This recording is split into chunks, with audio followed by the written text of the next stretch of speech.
নমস্কার বন্ধুরা, শ্রীকৃষ্ণ মানে কৃষ্ণ এই চ্যানেলে আপনাদের সকলকে স্বাগত জানাই।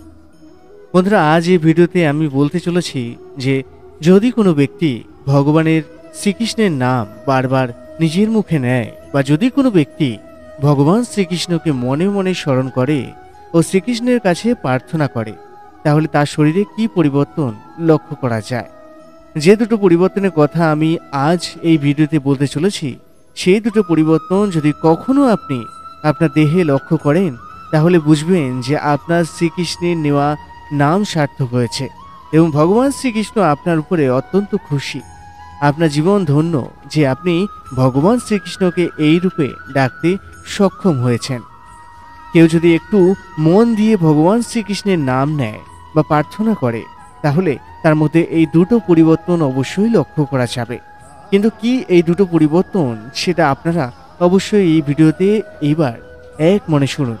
এবং ভিডিওটি শুরু করার আগে আপনারা যারা এই চ্যানেলে নতুন, তারা অবশ্যই চ্যানেলটি সাবস্ক্রাইব করবে এবং বেল বাটনে প্রেস করুন এরকম আরও অনেক নতুন ভিডিও দেখার জন্য। এবং ভিডিওটি দেখে যদি ভালো লাগে তাহলে অবশ্যই একটি লাইক করবেন এবং সবাইকে শেয়ার করবেন যাতে তারাও ভিডিওটি দেখে উপকৃত হয়। এবং ভিডিওটি দেখে যদি ভালো লাগে তাহলে অবশ্যই কমেন্টে জয় শ্রীকৃষ্ণ লিখতে ভুলবেন না। কোনো ব্যক্তি কতটা ভালো কাজ করেছে এটা একটা জিনিস, অন্য জিনিস সম্পূর্ণ আলাদা জিনিস। আর কোনো ব্যক্তি একটা কাজ কতটা ভালো করতে জানে, এটা সম্পূর্ণ আলাদা জিনিস। ভগবান শ্রীকৃষ্ণের নাম যদি বারবার নেওয়া হয় তাহলে আমাদের দেহে কিছু পরিবর্তন আসে। এই ব্যাপারটাকে একটা উদাহরণের মাধ্যমে বলা যেতে পারে। হাতির সঙ্গে একজন মানুষ থাকে যে হাতিটিকে সব জায়গায় নিয়ে যায়, তাকে মাহুত বলে। কিন্তু হাতিদের মধ্যে একটা বদ অভ্যাস আছে। কোনো পোষা হাতি হোক বা আপনার কন্ট্রোলে কোনো হাতি থাকুক, কিন্তু যদি হঠাৎ একটু পাগল হয়ে যায়, তখন হাতিটি ঘর গাছপালা কিছু মানে না, সব কিছু ভেঙে গুড়িয়ে চলে যায়। ঠিক সেরকমভাবেই যদি একজন মাহুতের হাতিও এই অবস্থায় চলে আসে, তাহলে সেও মাহুতকে মানে না, তাকে গায়ে পিষে দিয়ে চলে যায়। তখন সেই হাতিটি সেটা দেখে না যে সে তাকে কত বছর ধরে ট্রেনিং দিয়েছে, শিক্ষা দিয়েছে, এইসব কিচ্ছু দেখে না। আমাদের ভগবানের সঙ্গে প্রেম ভালোবাসার স্বীকৃতি একে অপরের সব কিছু নির্ভর করছে শুধু একটা প্রেমের উপরে। আমরা একে অপরের প্রতি সংসারে যেরকম প্রেম করে থাকি, এই প্রেমটা সেরকম নয়। এই প্রেমের প্রকৃত অর্থ হচ্ছে আমি আমার পরম ঈশ্বরের সঙ্গে কতটা সৎভাবে বন্ধনযুক্ত রয়েছি। এখানে সততাই হচ্ছে প্রধান ব্যাপার। আপনি যতটা সত্যভাবে রয়েছেন, আপনি যেরকম রয়েছেন, প্রত্যেকটি সত্তা কিন্তু পারফেক্ট নয়। প্রত্যেকটি সত্তার মধ্যে যেমন অনেক ভালো জিনিস আছে, তেমন অনেক খারাপ জিনিসও আছে। এবার যে মানুষ এই সত্তাটাকে একত্রিত করে যে আমার মধ্যে যত ভালো যত খারাপ যাবতীয় যা আছে সেটা সততাকে নিয়ে যদি ভগবানের কাছে যাওয়া যায়, আর সেই সম্বন্ধ সেই বন্ধন যদি স্থাপন করা যায়, তাহলে সেই পাগল হাতি কখনো মাহুতকে মারবে না, সে তাকে ছেড়ে চলে যাবে না। কিন্তু যদি মাহুত শুধু হাতিটিকে ট্রেনিংই দিয়ে থাকে, কিন্তু কোনো সম্পর্ক যদি হাতির সাথে না বানায়, তাদের মধ্যে কোনো রকম যদি প্রেম ভালোবাসা না থাকে, যদি মাহুত কেবল তাদের মধ্যে একটা চুক্তি রাখে যে সে তার মালিক এবং হাতিটিকে তার মতো করে চলতে হবে, তাহলে পরে যেদিন হাতি পাগল হবে, সেদিনকে সে শুধু মাহুতকে পিষে দিয়ে বেরিয়ে আসবে। ভগবানের সঙ্গে আমাদের সম্পর্কটা অনেকটা এরকমই। অনেক সময় আমরা ভাবি যে আমাদের জীবনের খারাপ পরিস্থিতিতে, কঠিন পরিস্থিতিতে ভগবান আমাদের সাহায্য কেন করছে না। এর সঠিক কারণ যদি খোঁজার চেষ্টা করা হয়, তাহলে বোঝা যাবে যে আমাদের আসল অস্তিত্বটাকে ভগবানের কাছে নিয়ে যাই না।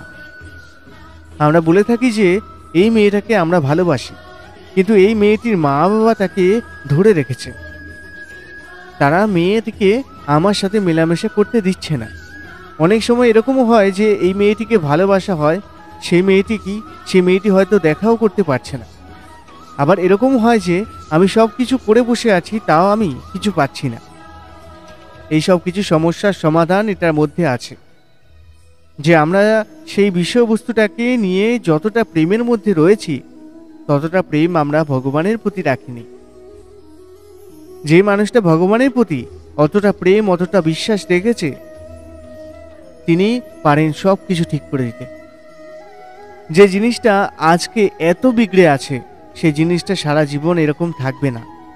এই পৃথিবীতে সংসার তার জন্য যতটা সমস্যা তৈরি করছে, সেই সব কিছু একদিন হেরে যেতে হবে। এতটা ইচ্ছা শক্তি যে সেই মানুষটা পায় ভগবানের কাছ থেকে। যেখানে এই জিনিসটা নেই সেখানেই প্রশ্ন ওঠে, আর সেই প্রশ্নটাকে বন্ধ করার জন্য মানুষ বিভিন্ন চেষ্টা চালিয়ে যায়। আর এই সব চেষ্টার মধ্যে একটা অনেক ভালো চেষ্টা হলো ভগবানের ঈশ্বরের নাম বারবার জপ করতে থাকা। আর এটা সবচেয়ে ভালো উদাহরণ হলো বৃন্দাবন ধাম। বৃন্দাবনে যত কম সময়ের মধ্যে একটা জায়গায় যতবার রাধে রাধে নাম নেওয়া হয়, সেই নামের উচ্চারণ যত বেশি করা হয়, সেই জায়গাটা তত বেশি পবিত্র হয়ে যায়। সেই জায়গায় মানুষ আর মানুষের মধ্যে প্রেমের বিস্তার অনেক তীব্র গতিতে হয়। এমনকি একজন মানুষ যার সাথে আগে কোনোদিনও আলাপ নেই, তার সাথে সম্বন্ধ এমনভাবে তৈরি হয়ে যায় যে তার সাথেও আধ ঘন্টা 1 ঘন্টা বসে নিজের কথা, মনের কথা বলা যায়।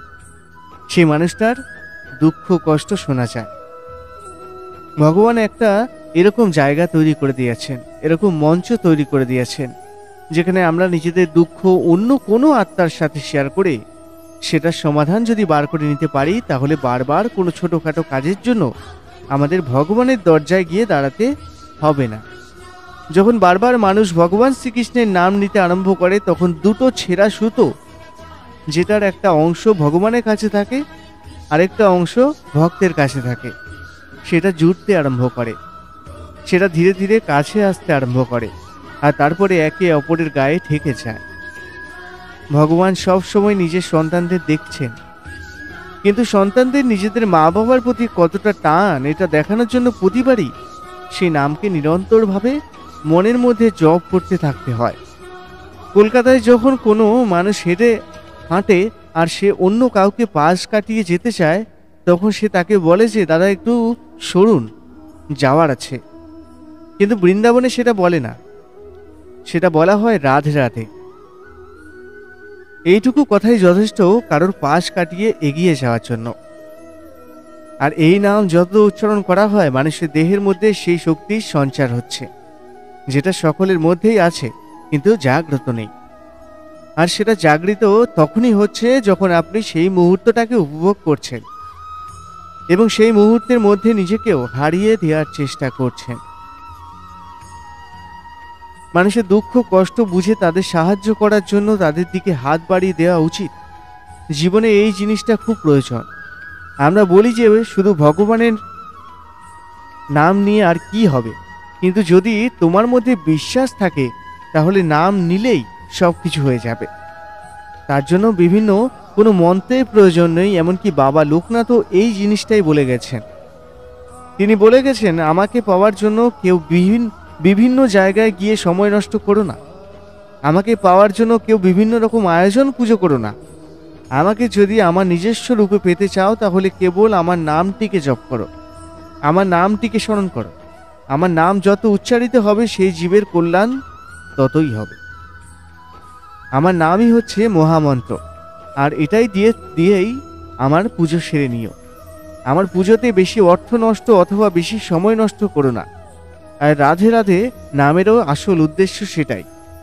যদি তুমি মন্দিরে সময় দিতে না পারো, তাহলে কোনো অসুবিধা নেই, কিন্তু যদি এই নামটি তোমার মনের মধ্যে সব সময় চলে, তাহলে তুমি স্নান করে আছো কিনা, তুমি কি খাবার খেয়েছো, তুমি কি অবস্থায় আছো, সেটাতে কিছু যায় আসে না।